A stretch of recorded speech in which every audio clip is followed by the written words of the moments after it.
There was loads of people all over Europe urban fishing, but no one had documented it. People that really want to talk to you, the people that want to say hello and meet you, they're just doing what I'm doing. They're doing exactly what I'm doing, you know, and I'm doing what I'm doing because I want to do it. You know, I go out for a meal or I'm whatever. You're sitting on the bus, you're talking to someone. What do you do?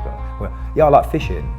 And to them, there's such a stereotypical image of an angler. If you don't know anything about the current fishing scene, then they just think it's that old man, wicker basket, catches nothing.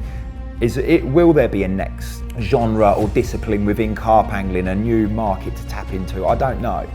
I feel now, looking back on it, I got right dropped in at the deep end in so many elements, as much as anything else, angling. Or I imagine this, if at 5 o'clock I turned my computer off and I walked out of that door and I didn't have to think about anything other than me or my family or fishing.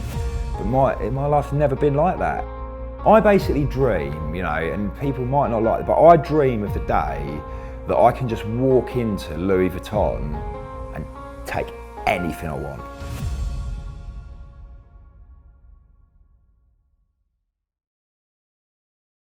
I remember you saying that when we shot our session film with you, no one will go fishing with me. Go and ask them. Go and ask them the last time they went fishing with Alan. They've all dabbled, you know, all of them, you know, and certainly in the honeymoon period, you know, I remember when Max Hendry started, oh my God, he was having the time of his life for about 7 sessions. He's never been with me since. And they're all the same. Because it's not easy.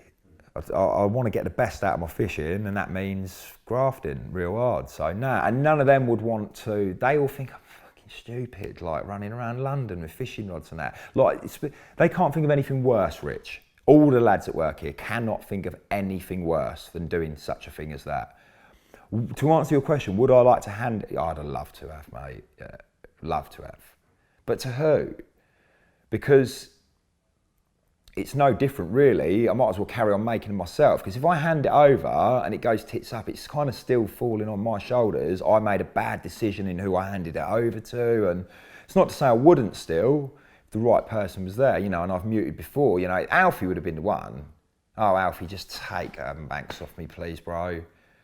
You know, he would have been perfect. And now young Jacob's on the scene, you know, and I would love it to carry on, that legacy to carry on, but at the same time, if you take Alfie or you take Jacob or you take any of the generation below me, 10, 15 years younger than me, there's absolutely no reason why they can't go and create something themselves. What does last forever, Rich? Not much. So, can you give us a little insight into what filming is for, you know, because people have got, no doubt, got ideas of how it is to film stuff, and I'm interested in whether you get an extra buzz because you've done it for the camera, or whether that would happen anyway. I'm not saying, I don't want to hark back to, this isn't another question about whether you put it on. Yeah. I mean, is it more of a buzz for you when the camera's there? It's a buzz kill a lot of the time. It really is. You know, it sucks all your buzz out of you. It does. Because you can't fish, you can't do what you want to do, you can't just run off, you're so restricted, like massively restricted. But on the flip side, when it does go good with the cat, then it is an extra buzz. Yeah, I'll give you that one, I would. Because not only have you caught an incredible fish or an incredible moment happened, a memory was created, you've managed to document it, you know, and at the end of the day, in that moment, that's my job, to do that, to try and deliver something in front of the camera, whether it be a scene or a fish or whatever. So yeah, it is an extra buzz, but there's more buzz killing in the course of a filming shoot. There's more moments I'll be like, this is so shit, like, look, they're all just cruising past me, like, or, you know, the worst one is like, especially with my style of angling, the amount of chances that have been blown by heavy footfall, tripods getting repositioned, people casting the shadow, like the amount of time, bruv, can you just get down? No, can't get the shot from it. I have to be up, but you're, you know, so there's a lot of that. And you never see that in the finished film, but so that's happening an awful lot.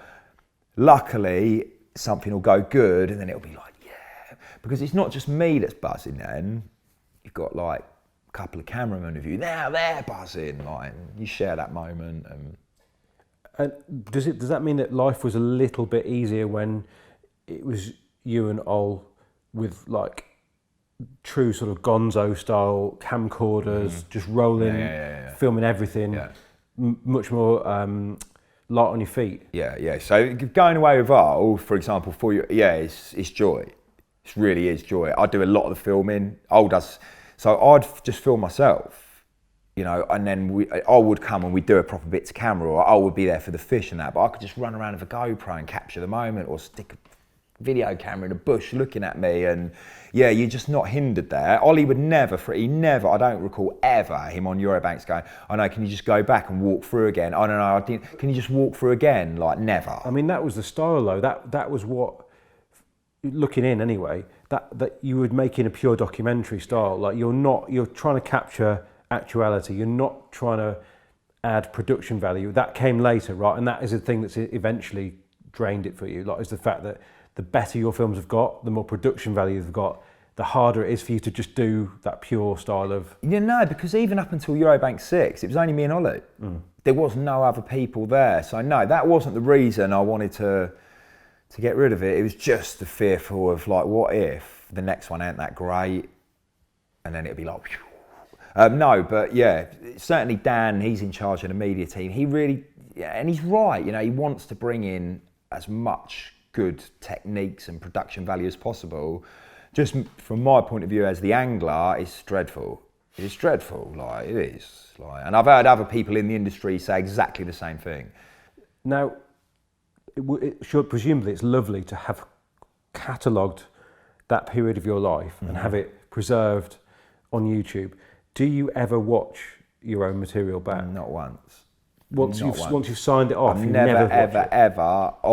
never watched one film, never watched an episode of Urban Banks, never watched an episode of Eurobanks, never watched any of the family fishing films, nothing I've ever done I've watched, purely because to the point of launch, minimum 3 times, maybe 5 or 6 times I'll have watched that film, you know, grow from that very first rough cut with no audio correction, no colour correction, no voiceover, no cut-ins, nothing, all the way up to like 3 days before it gets rendered for YouTube. I've watched it then. There's no need for me to watch it another time, like, definitely not. What about when you're 67?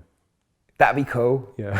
That'd be cool. And we try and explain to the girls at the moment, you know, not rubbing it in, but just trying to explain to them, because they don't get it at the moment. And Fernie did actually, she's just started big school, and Louis, who's actually doing some chippy work for us, his daughter's in the same class, and Louis watched the latest family fishing film with his daughter, and his daughter, Millie, come into school and said, Fern, I watched you on TV last, and it kind of clicked. She was like, whoa, I was on someone else's TV. But what we've tried to explain to the girls just how lucky they are that they've got these 4 films now that, yeah, you know, I didn't have that as a child. You know, a lot of kids don't have these documentaries made about them that they can look back on, and that's pretty cool, Rich, yeah. And what was the conversation like? Was there even one with you and Chloe when you had to think about whether you wanted to put your kids on YouTube? No, not really. You know, and I see a lot of people, parents, very protective, and rightly so, but it's just a decision we made. We're quite, maybe blasé is not the right word, but no. Because presumably when they're old enough, they'll make their own minds up anyway. Absolutely, yeah, for sure. Don't want to do it anymore, Mum or Dad. No problem, girls. Like, yeah. And to get Nash to where you are now on YouTube, you know, one of the preeminent like companies producing films, that must have been an effort, because presumably at some stage you didn't have a YouTube channel. At Nash.